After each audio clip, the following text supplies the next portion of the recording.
कुदरत जब अपना रूप दिखाती है तो सुनने मात्र से ही रूह कांप जाती है। कुछ ऐसा ही हुआ था फ्लाइट 571 के साथ। यह प्लेन एक ऐसे बर्फीले पर्वत में क्रैश हुआ जहां न तो खाना था और न ही पीने के लिए पानी। बचे हुए पैसेंजर के पास बस एक ही रास्ता था खुद को जिंदा रखने के लिए। वह रास्ता था अपने ही मरे हुए आदमी का मांस खाना। कैसे यात्री हर एक सेकंड मौत से संघर्ष करते हुए गुजारा है अपने 72 दिन को, जानेंगे पूरी कहानी आज की हमारे इस वीडियो में। Hello everyone, welcome back to my channel the book trials. मैं रीमा। वीडियो को आगे बढ़ाने से पहले हम आपको एक बार फिर से याद दिला दे कि प्लीज आप हमारे चैनल पे अगर नए हैं तो चैनल को सब्सक्राइब जरूर कीजिएगा, बेल आइकन को क्लिक कर लीजिएगा, जिससे कि हमारे जितने भी वीडियो के अपडेट्स आ रहे हैं वो आपको मिलते रहें। और साथ ही अगर आपको हमारा वीडियो पसंद आ रहा है तो please like, comment and share जरूर कीजिएगा। तो शुरू करते हैं हमारा ये आज का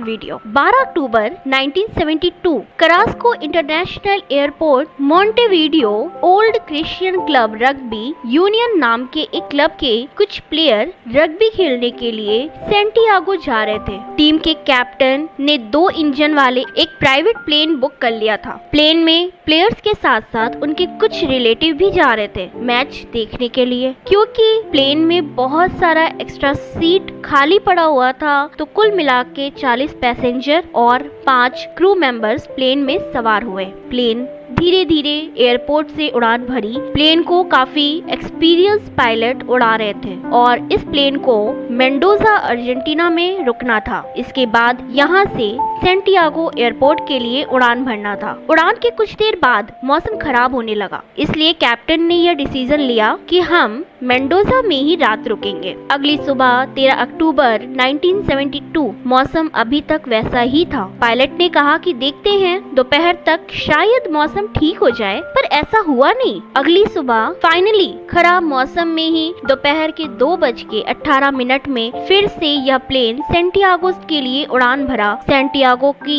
इस सफर में इस प्लेन को इंडीज के बर्फीले पर्वतों को पार करना था। को पायलट ऑलरेडी यहाँ पर 29 बार प्लेन उड़ा चुका था। शायद यही वजह है कि खराब मौसम में भी यह प्लेन सेंटियागो के लिए निकल पड़ा। फाइनली फ्लाइट 571 धीरे धीरे अपने रास्ते में आने वाले सारे पर्वतों को पार करने लगा और यह प्लेन करीब 18,000 फीट के एल्टीट्यूड में उड़ान भर रहा था। विजिबिलिटी इतनी कम थी कि पायलट आगे कुछ भी देख पाने में असमर्थ थे। अगर मौसम अच्छा होता तो पायलट आसपास के नजारों को देखकर, पहाड़ पर्वतों को देखकर यह अंदाजा लगा सकते थे कि प्लेन अभी कहां पर है। लेकिन आगे कुछ भी ना दिखाई देने की वजह से पायलट पूरी तरह से प्लेन के इंस्ट्रूमेंट में ही डिपेंड थे और अपने लोकेशन का पता लगाने के लिए डेड रैपनिंग का यूज कर रहे थे। इसका कॉन्सेप्ट बिल्कुल ही सिंपल है। अगर आपको दिल्ली से मुंबई जाना है जो कि ऑलमोस्ट 1200 किलोमीटर है और आपका प्लेन 600 किलोमीटर 1 घंटे में सफर कर सकता है, इसका मतलब ये है कि यह प्लेन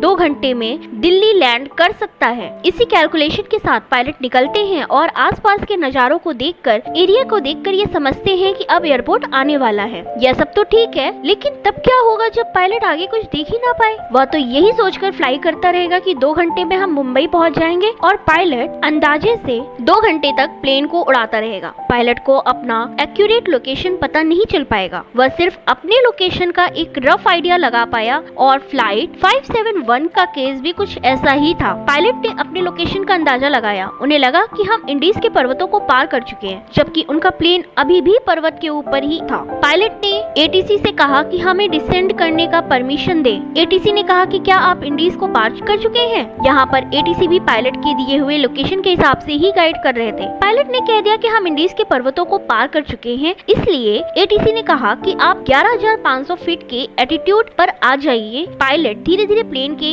एल्टीट्यूड को डाउन करने लगा। तभी अचानक से उसे अपने सामने एक विशाल चट्टान दिखाई दिया। पायलट ने तुरंत प्लेन के योक को ऊपर खींच लिया। प्लेन अब वर्टिकली ऊपर की ओर अप्लाई करने लगी, जिसकी वजह से प्लेन का स्पीड भी कम होने लगा और फाइनली यह इंस्टॉल कंडीशन में चला गया, यानी कि प्लेन को लिफ्ट मिलना बंद हो गया और यह सीधे नीचे की ओर गिरने लगा। कुछ ही सेकंड में यह हिल से टकराते हुए तब तक नीचे की ओर चलता रहा जब तक कि यह किसी समतल जगह पर आके रुक न जाए। प्लेन का कॉकपिट पूरी तरह से चकनाचूर हो चुका था। कैप्टन की मौत घटना स्थल पे ही हो गई। वहीं को पायलट बुरी तरह से जख्मी था। प्लेन का टेल टूटकर अलग हो चुका था। यह टेल टूटकर कहीं गिरा, इसका अंदाजा किसी को भी नहीं था। जब प्लेन टकराया तभी प्लेन का टेल टूटकर अलग हो गया, जिसकी वजह से कुछ पैसेंजर्स भी बाहर की ओर गिर गए। उनका कुछ भी अता पता नहीं चल पाया। 45 लोगों में से सिर्फ 33 लोग जिंदा थे, जिनमें से बहुतों को गंभीर चोटें आई। इन लोगों की जान तभी बच सकती थी जब इन्हें जल्दी से जल्दी मेडिकल फैसिलिटीज प्रोवाइड किया जाए। प्लेन में 2 यात्री मेडिकल के स्टूडेंट थे। वह दोनों घायल पैसेंजर्स की मदद करने लगे। नंदू नाम के एक यात्री के सिर में इतनी गहरी चोट लगी कि वह तुरंत ही कोमा में चला गया। नंदू के साथ उनकी माँ और बहन भी आई थी। वह दोनों भी काफी जख्मी थी। साफ शब्दों में अगर कहा जाए तो जिंदा बचे सभी 33 लोगों में से हर एक शख्स किसी न किसी तरीके से घायल थे। उधर रेस्क्यू टीम जल्द से जल्द मिसिंग प्लेन को खोजने के लिए निकल पड़ी और उन्हें भी डर था कि अगर एक बार शाम हो गई तो रात के अंधेरे में हम किसी को भी खोज नहीं पाएंगे। और बर्फीले पर्वतों में ठंड इतनी अधिक होती है कि एक रात में ही यात्रियों की मौत हो सकती थी। इसलिए कई सारे प्लेन इंडीज पर्वत का चक्कर लगाने लगे कि आखिर कहां पर यह प्लेन क्रैश हुआ। दोपहर से शाम हो गई और शाम से रात, पर फिर भी प्लेन का कुछ भी पता नहीं चला। घटना के अगले दिन फिर से 11 प्लेन को इंडीज के पर्वतों की ओर भेजा गया। उधर सारे पैसेंजर्स टूटे हुए प्लेन के अंदर किसी तरह से कह कर ठंड में एक रात गुजारे। सुबह होने के साथ साथ भूख भी उन्हें लगने लगी। प्लेन में थोड़ा बहुत नाश्ते का सामान पड़ा हुआ था, जिसे खाकर सबका पेट तो नहीं भरने वाला था, पर किसी तरह से दिन कट सकता था। सभी को ये उम्मीद थी कि हमें बचा लिया जाएगा। सुबह होने के साथ साथ एक नई उम्मीद की किरण भी दिखाई दी। कुछ प्लेन उन्हें ढूंढने के लिए साइड का चक्कर लगा रहे थे, पर सफेद बर्फ की चादर में सफेद प्लेन मानो उजल सा हो गया। एक पैसेंजर प्लेन के लगेज से लिपस्टिक निकालकर टूटे हुए प्लेन के बॉडी पर SOS लिखने लगा, पर इतनी छोटी सी लिपस्टिक से इतने बड़े आकार का SOS लिखना कि ऊपर उड़ रहे प्लेन का पायलट देख ले, ये थोड़ा इम्पॉसिबल सा लग रहा था। इधर कुछ पैसेंजर्स सारे लगेज निकालकर X का सिंबल बना दिए। फिर भी कोई भी रेस्क्यू प्लेन का ध्यान उस निशान की ओर नहीं गया और दिन भर में करीब 3 बार रेस्क्यू प्लेन आया और चला गया। इसी तरह से एक दिन बीत गया। घटना के अगले दिन जब सर्वाइवर्स की नींद खुली तो पता चला कि 5 और लोगों की मौत हो गई। एक एक करके सभी लोग दम तोड़ते जा रहे थे। इसलिए सबने मिलकर कि फैसला किया कि हम टूटे हुए प्लेन के सीट को निकालकर एक शेल्टर बना लेंगे और इस शेल्टर में उन्हें रखा जाएगा जिसकी हालत गंभीर अवस्था में हो। बाकी बचे लोग प्लेन के फ्यूजलेज में ही अपना रात गुजारेंगे। घटना के तीसरे दिन प्लेन में खाना खत्म हो गया, पानी भी जमकर बर्फ बन गया। जिंदा रहने के लिए अब उनके पास ना ही खाना था और ना ही पानी था। एक पैसेंजर ने बर्फ को पानी में बदलने के लिए एक तरीका ढूंढा और उन्होंने सीट में बर्फ डाल दिया और शीट मेटल से पैक कर दिया। दिन के समय में यह थोड़ा गर्म हो और वह बर्फ पानी में बदल जाता। अब तक भी रेस्क्यू टीम सिर्फ आ रहे थे और जा रहे थे। कोई भी क्रैश हुआ प्लेन देख ही नहीं पा रहा था। उधर गोवा में गए एक पैसेंजर नंदू को तीसरे दिन में ही होश आ गया और उसे यह सुनकर बहुत दुख हुआ कि एक दिन पहले ही उसकी माँ की मौत हो गई और बहन अब भी बुरी तरीके से घायल है। घटना के चौथे दिन करीब 4 दिन से लगातार चमकीले बर्फ को देखते रहने से अंधेपन की शिकायत आने लगी। प्लेन के कॉकपिट में एक टोपी पड़ा हुआ था जिसमें एक सनवाइजर भी लगा हुआ था। इसे निकालकर उन लोगों ने ब्रा के रबर और वायर की मदद से सनग्लास बना लिया, लेकिन एक सनवाइजर से सिर्फ 3 ही सनग्लास बन पाए। इसके बाद प्लेन के सीट को फाड़कर जूता बना लिया गया ताकि इन सब की मदद से वह बर्फ में ही ठीक से चल पाए और मदद के लिए आवाज लगा सके। घटना के 8 दिन बाद नंदू की घायल बहन ने भी अपना दम तोड़ दिया। ज्यादातर पैसेंजर्स ने पहली बार बर्फ को देखा था। उन्हें यह पता ही नहीं था कि किस तरह से इन बर्फीली पहाड़ियों में रात के समय -30 डिग्री सेल्सियस तक भी तापमान गिर सकता है और यही वजह है कि ज्यादातर लोगों के पास तो गर्म कपड़े भी नहीं थे। प्लेन में एक छोटा सा रेडियो पड़ा मिला। इस रेडियो में उन्हीं का न्यूज ब्रॉडकास्ट हो रहा था कि फ्लाइट 571 के सर्च ऑपरेशन को अब बंद कर दिया गया है। अक्टूबर के महीने में बहुत बर्फ पड़ती है, इसलिए हमने फैसला किया कि हम 2 महीने बाद जब बर्फ पिघलने लगेगी तब हम यात्रियों के लाशों को खोजना शुरू करेंगे। इस न्यूज को सुनकर सभी को बहुत दुख हुआ। रेस्क्यू टीम अब ये मान चुकी थी कि सभी यात्रियों की मौत हो चुकी है, पर किस्मत का खेल देखिए, जिंदा लोग अपने ही मौत का न्यूज सुन रहे थे। घटना के 9 दिन बाद पिछले 4 दिनों से पैसेंजर्स ने कुछ भी नहीं खाया। ऊपर से यह न्यूज भी पता चल गई कि अब कोई भी बचाने के लिए नहीं आने वाला। इसका मतलब है कि आने वाले 1-2 दिन के अंदर सभी यात्रियों की मौत होने वाली थी। आसपास कोई फूल पत्ती पेड़ पौधा भी नहीं था, उसे खाकर वो जिंदा रह सकते। आसपास खाने के नाम पर सिर्फ एल्यूमिनियम, प्लास्टिक, बर्फ, पत्थर और कपड़े थे। कुछ पैसेंजर्स ने तो सीट के लेदर को ही निकालकर खाना शुरू कर दिया, लेकिन बाकी के पैसेंजर्स ने उन्हें ऐसा करने से रोक लिया, क्योंकि यह लेदर केमिकल से बना होता है। अगर इससे खा लिया तो मौत उनकी निश्चित है। अब जान बचाने का सिर्फ एक ही रास्ता था, बाहर बर्फ में दबे बॉडीज को अगर खा लिया जाए तो इतना प्रोटीन मिलता कि वह जिंदा बच पाएंगे। आने वाले 2 दिनों के अंदर ही सभी की मौत होने वाली थी भूख के मारे।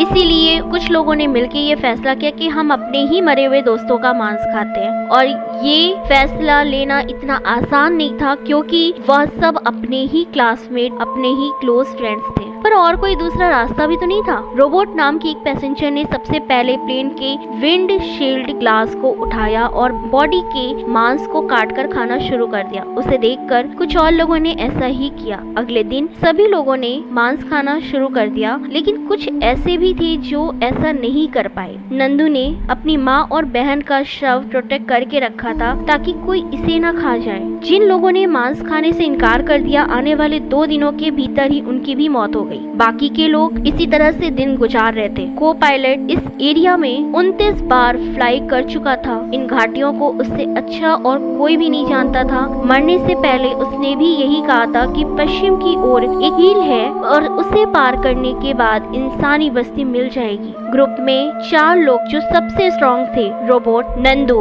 रॉय और एक मेडिकल स्टूडेंट। इन चारों ने मिलकर यह फैसला किया कि हम उस विशाल हिल को पार करके मदद बुलाते हैं। फिर क्या था, उन्होंने अपना काम शुरू किया और सनग्लास, जूता और गर्म कपड़ों के साथ साथ मांस के कुछ टुकड़े को भी अपने साथ सफर के लिए रखकर निकल पड़े। कुछ घंटे बर्फ में चलने के बाद उन्हें पर्वत के नीचे प्लेन का पिछला भाग दिखाई दिया, जो क्रैश के वक्त टूटकर अलग हो गया था। प्लेन के टेल में कुछ लगेज भी मिले, जिसमें बहुत सारे सिगरेट, शराब, चॉकलेट, कपड़े, कॉमिक्स, बुक, लाइटर और कुछ मेडिसिन भी थी। उन्होंने तुरंत ही आग जलाया और यह फैसला लिया कि हम इसी टेल में रात रुकेंगे। यह रात पिछले कई रातों से बेहतर थी। अगली सुबह वह फिर से निकल पड़े और चलते चलते शाम हो गई। धीरे धीरे ठंड भी बढ़ने लगी। पिछली रात तो प्लेन का टेल मिल गया था, पर आज की रात उन्हें खुले आसमान में बर्फीले चादर में गुजारना पड़ा। इतनी ठंड में उन्होंने पहली बार रात गुजारी जहाँ पर कोई भी मौजूद नहीं था। सभी लोग लगभग ठंड से मरते मरते बचे थे। अगली सुबह उन्हें समझ में आया कि खुले आसमान में रात गुजारने का मतलब कि मौत को दावत देना है। इसलिए उन्होंने ये डिसीजन लिया कि हम वापस प्लेन के टेल में चले जाएंगे। प्लेन के टेल में लगी बैटरी को निकालेंगे और इसके बाद उस बैटरी को फ्यूजलेस के पास ले जाएंगे और कॉकपिट के रेडियो को ऑन करके मदद बुलाने की कोशिश करेंगे। लेकिन यह काम करना इतना भी आसान नहीं था, क्योंकि बैटरी का वजन लगभग 25 केजी था। इतने वजन के बैटरी को लेकर हिल की चढ़ाई करके फ्यूजलेस के पास ले जाना सही आइडिया नहीं था। इससे अच्छा तो यह था कि हम सीधे फ्यूजलेस के पास जाएं और रेडियो को ही उठाकर बैटरी के पास, यानी कि प्लेन के पिछले हिस्से के पास ले आए। इसके बाद अगर रेडियो ऑन हुआ तो अच्छी बात है, लेकिन अगर रेडियो ऑन नहीं हुआ तो क्या किया जाए। रॉय नाम का एक टीम मेंबर था जो कि पेशे से एक इलेक्ट्रीशियन था। उन्होंने कहा कि प्लेन का इलेक्ट्रिक सिस्टम 115 वोल्ट इसी करंट से चलता है, जबकि प्लेन बैटरी जो टेल में लगी हुई है वह एक डीसी करंट निकालता है। इसलिए पूरे बैटरी के सिस्टम को एसी करंट में कन्वर्ट करने में थोड़ा टाइम लगेगा। अब वह वापस प्लेन के टेल में चला गया और बैटरी में प्यायर बदल करने लगा और वह डीसी करंट को एसी में बदल सके। कुछ दिनों के बाद वह सफल हो गया। इसके बाद वह रेडियो को लाने के लिए प्लेन के फ्यूजलेस के पास वापस जाने लगा, जहां बाकी के सारे लोग मौजूद थे। उधर फ्यूजलेस के पास एक तेज तूफान आया। बर्फ के खिसकने से पूरे प्लेन का फ्यूजलेस बर्फ के अंदर दब गया। इस तूफान में में 8 और लोगों की मौत हो गई। बाकी के सारे जिंदा पैसेंजर्स भी बर्फ में दफन हो चुके थे। रॉय, जो रेडियो ऑन करने के लिए फ्यूजलेस के पास जा रहा था,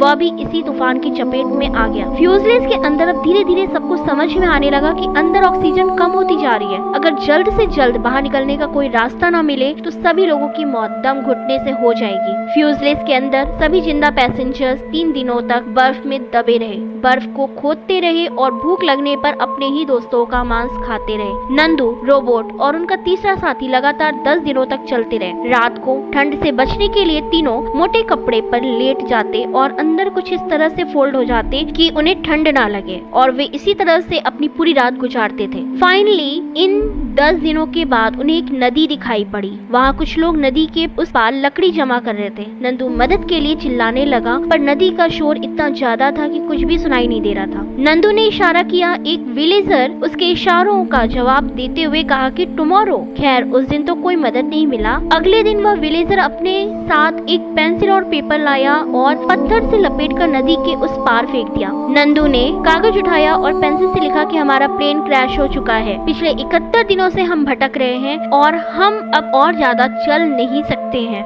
हमारी मदद करो। उसने सारी कहानी लिख दिया और वापस पत्थर पर लपेट कर फेंक दिया। जैसे ही उस विलेजर ने पेपर पढ़ा, उसे सब कुछ समझ में आया। उसे भी ये पता था कि कुछ सप्ताह पहले एक प्लेन क्रैश हुआ था। यहाँ तक कि कई बार तो इस एरिया में भी पूछताछ के लिए लोग आए थे। खैर, वह विलेजर तुरंत ही पेपर को लेकर पुलिस स्टेशन पहुँच गया। उधर गाँव के दूसरे लोग नदी के दूसरे किनारे पहुँचे और उन तीनों को खाना खिलाया। करीब 10 घंटे बाद आर्मी की हेलीकॉप्टर पहुंची और तुरंत ही हेलीकॉप्टर को प्लेन के फ्यूजलेस के पास भेजा गया, जहां अब भी कई लोग जिंदा बचे हुए थे। इस तरह से हादसे के करीब 72 दिन बाद सभी जिंदा पैसेंजर्स को बचा लिया गया। 13 बॉडी सही सलामत थी, वहीं 15 लोगों की सिर्फ हड्डियां पड़ी हुई थी। वहां के अथॉरिटी ने यह फैसला किया कि सभी को क्रैश के साइड ही दफन कर दिया जाए। इस हादसे में 45 लोगों में से सिर्फ 16 लोग ही बच पाए। यह हादसा दुनिया के सबसे भयानक हादसे में से एक था। करीब 3 महीने बाद 18 जनवरी 1973 को सभी का अंतिम संस्कार कर दिया गया। यही वो जगह है जहां सभी की बॉडीज दफन है। उन सभी का नाम भी यहाँ पर अंकित किया गया है। प्लेन का फ्यूजलेट जो बर्फ में दफन हो गया था,